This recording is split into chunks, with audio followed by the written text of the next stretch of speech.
Shalom, shalom, family. We are back. We are back. Day 2, keeping our word, working on our purpose. So this really is just a Bible study for myself, but I'm just sharing it with my family, with you all, because I think it'll be a blessing for us all to do a little Bible study from time to time or on the regular. So we left off yesterday. We finished Proverbs chapter 1 and chapter 2.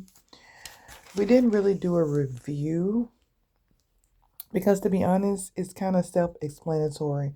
I'm reading from a different Bible today because the other one, the print was kind of small. As you can, I mean, it's a traditional Bible. This one is a Gideon Bible, and this is the complete Jewish Bible, study Bible for Jews and Christians. So let's see. We didn't really do a review, but for a quick review, first of all, welcome to the channel. A quick review. It discussed on chapter 1, just basically what we should teach our sons and daughters, how to be wise, and really for ourselves, how to be wise and disciplined, and to seek righteousness and not run around basically with sinners because they will entice us. Evil communication corrupts good manners is what it says in the book of Corinthians, I believe. So peer pressure is real. Even when you're an adult, peer pressure is still real. So basically, forgive me, basically it was telling us in chapter 1, just don't hang around with people with bad intentions because eventually they lead to their own destruction. When they seek out to do harm to others or mislead or misguide others, they're basically doing it to themselves. So, this is basic wisdom for our lives to live a righteous and upright life. And it was just telling us how to be pleasing to the Most High.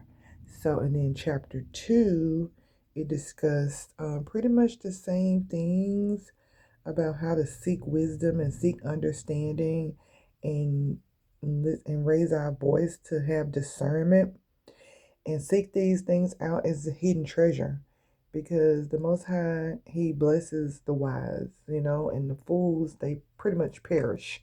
One of the verses said, "Oh, you simple ones, how long will you love simplicity?" Like, how long? I mean, you heard the old saying, you could be a young fool or an old fool, but it's best to be a young fool than an old fool. But some of us, we old fools now. Let's just keep it 1,000. But the Most High is still here to help us. We can still get some wisdom in our old age. So, yeah.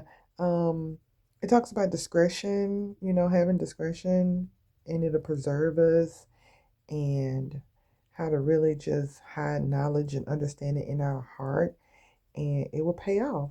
And wisdom basically teaches us life skills, how to have joy in our life, and how to not delight in darkness and evil and perverse paths. And it talks about the evil woman, the evil man, how to basically don't abandon the things we've been taught in our youth because these things lead to the way of death and righteousness leads to the path of life. So, yeah, that's my summary. So, let's go to chapter 3. Okay, because chapter 2 ended, it says, "For the upright will live in the land, and the pure hearted will remain there, but the wicked will be cut off from the land, and the unfaithful will be rooted out." What did this version say? This version said basically the same thing. For the upright shall dwell in the land, and the perfect shall remain in it, but the wicked shall be cut off from the earth, and the transgressor shall be rooted out of it. So, yeah, we want to remain, we want to have long life, we want to have a healthy life, we want to have a prosperous life. These are the ways we obtain such things, by being obedient to the Most High and seeking His wisdom, because The world has its own way of giving us instructions, but most of the times it's going to be contrary to the Most High's word. So, like I say, I'm no preacher. I'm just learning as I go myself, and we're never too old to learn, family. I'm excited and passionate about a lot of things, but this is the most important thing. With all you're getting, get understanding. So, here we are. Let's get some understanding, some wisdom according to the Most High.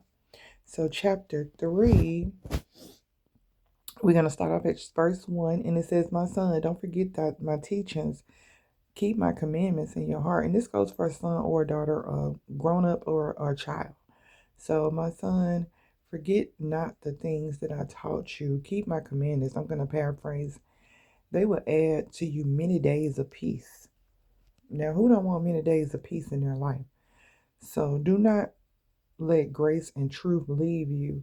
Bind them around your neck like a fine necklace, basically.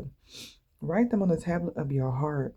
Then you will win favor and esteem in the sight of the Most High and of people. So that's a blessing right there. Why wouldn't we not want to have favor in the Most High's sight and the favor of man? So when you get favor from the Most High, He opened doors for you with people. He give you favor with people. Okay, so trust in the Adonai. This version says trust in Adonai with all your heart.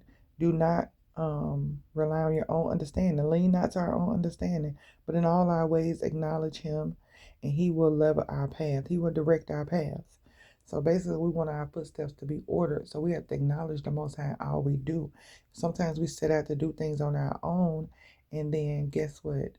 It doesn't turn out the way we want it to.